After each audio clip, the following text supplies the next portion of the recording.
everybody, it's Professor Kat. Let's start answering some of your COVID questions. Yes, if you already had COVID, you still need to get vaccinated. The immunity from the vaccine is stronger and longer lasting, and you'll need to get vaccinated to come back to school in the fall anyway.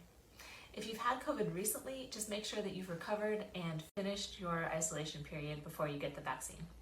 Mask requirements for the fall will be based on state and county guidance. Until June 15th, masks are still required indoors in California. After June 15th, we expect to see different rules for people who've been vaccinated and people who haven't been vaccinated.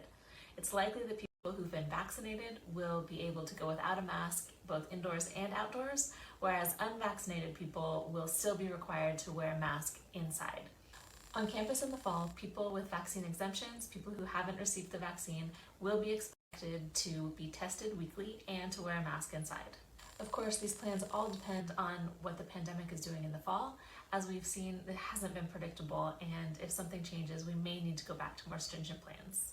Even if you're vaccinated, you may still choose to wear a mask for any number of reasons. You may be at high risk, so you might want that extra protection. You may live with someone who is unable to be vaccinated, either for a medical reason or because they're too young, or you may not want to catch a cold or the flu. My point is, even in the fall, there will be people wearing masks for a variety of reasons. People who are vaccinated, people who are unvaccinated. So let's avoid making assumptions about people and their vaccination status just based on whether they're wearing a mask or not. This is our last episode, at least for a while. Thanks so much for watching and for asking all those great questions.